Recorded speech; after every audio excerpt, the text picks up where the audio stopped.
والآن مع كلمة معالي السيد لوي فيشون وهو الرئيس الشرفي للمجلس العالمي للمياه. Mr. Loïc FAUCHON, please join us on stage.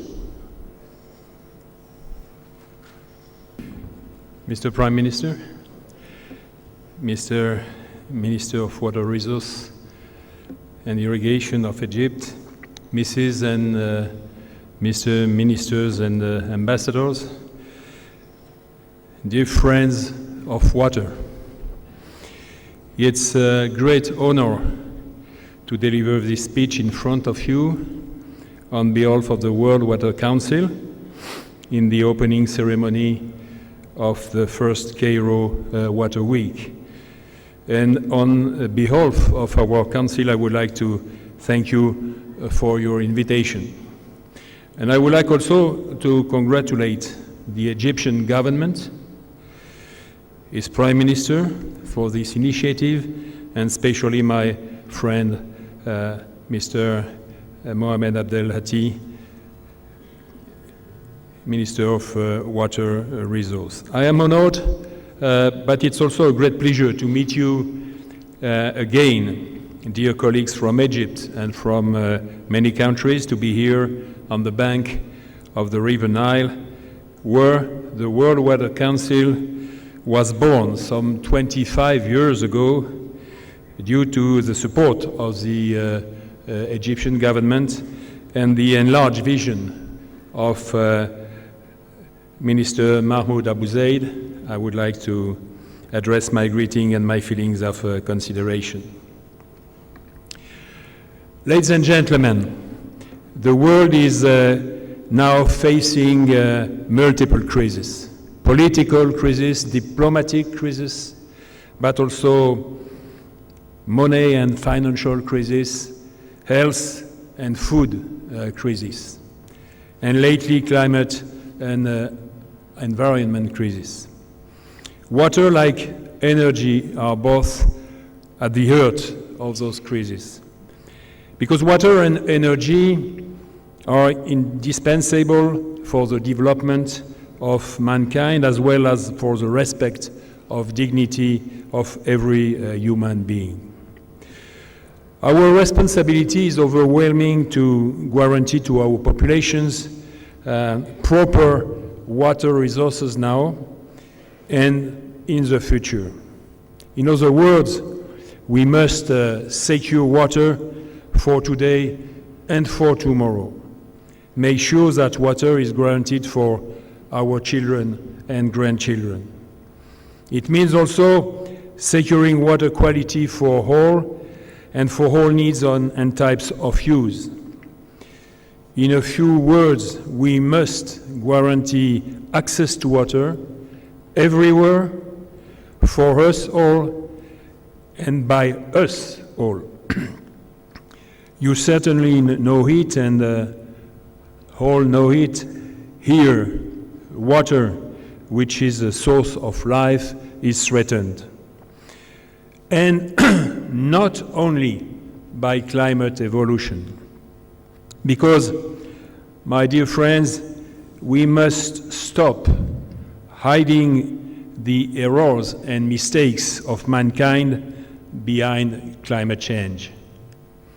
Here and everywhere in the world, the growing demographic pressure is the number one problem, and the absurd increasing growth of cities is making a huge pressure on water resources, and megalopolis are modern time monsters. And their situation along the rivers and on sea coast create ever worse difficulties and more responsibilities. During the next few years and the next decades, we will have only one preoccupation, only one single obsession, only one major priority: water security. Water security. And this major priority, made of two inseparable and complementary elements. First of all, water resources that we must protect, increase, diversify, secure and transfer near the human settlements where they are expected and essential for life.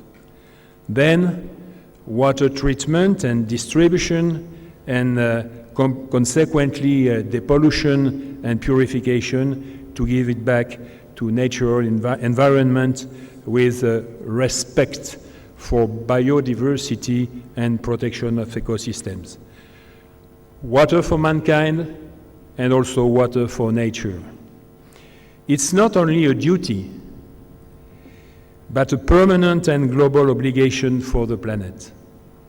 Create more water resources and avoid wasting it, increasing the efficiency of every water drop. We can reach it if we know how to consolidate the basement of what I call the house of water with the construction of its three main pillars: governance, finance, knowledge.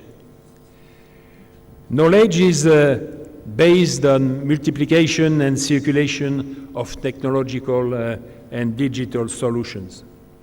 Governance is the capacity to make different levels of institutions dialogue together, the state, the basins, local authorities, and the civil society, in order to organize well-balanced public water services. Finance is the ability to allow investments whose costs are most adapted to services in the poorest countries or region. This should be our main purpose to secure water: knowing, governing, financing water today and for tomorrow. Water for humans, water for nature. This is our challenge. This was expected for the next few years. Real water policies at international, national, and local levels. Policies which are commitments, sustainable and long-term commitments for water in laws and budgets. Dear friends, a future with smartphones and tablets, why not? But water and sanitation, it's a lot better. And what appears to be true for the whole planet is even more accurate here in the Mediterranean region and near in the Middle East and Africa. The Mediterranean is the birthplace of our civilization, but we left our natural resource unprotected. Our common sea is a receiver from all activities generated by men. As I have often mentioned, our obligations for the future are summed up in a few words, but in many actions. We have a common sea to protect and lands to water. Ladies and gentlemen, fresh water and ocean waters is the same fight. And the protection of the Mediterranean Sea requires a spatial status. Mediterranean Sea is worth a common treaty between all neighboring countries. A treaty to limit the huge pollutions that are progressively murdering it. Agriculture and industrial wastewater, unauthorized touristic areas, fuel oil spilling due to sea traffic, ever-growing plastic wastes. As recently published, there will soon be as many plastic as fish in our nourishing sea. Ladies and gentlemen, time when everyone is working on his own is over. Time is now to be gathering for sharing. Let me introduce quickly two proposals to progress in this direction. The first one is about the systematic approach of integrated water management, which has been promoted by the water community for a few decades. It's a vertical approach and appropriate, but too restrictive today, which isolates and reduces the solution for water only to the hydraulic aspect. During the next few years, we will complement the vertical approach by a horizontal approach. Water is a link. Water is a conductor, as is energy. to support the economic development and the protection of nature. We advocate for a 5 fingers alliance which gets together and unites water, energy, food, but also health and education. The second proposal is about taking into account tensions and water-related conflicts and disasters. When there are huge conflicts, hydro-diplomacy is a better way to reach equitable sharing of water while preserving peace. And the Nile situation is a good example. Hydro-diplomacy is before traditional diplomacy. It's supported and conducted by the international community, the water family. It's based on knowledge and international relationships between members of this big water family. It offers a law to untie disputes before they become conflicts between states. Hydro diplomacy is and will continue to be a major priority of the action of the World Water Council.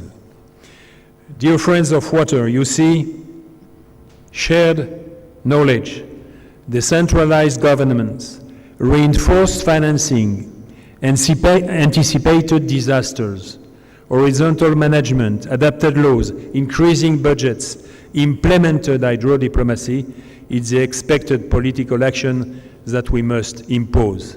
Impose. Yes, I am saying impose at all levels of the political debate.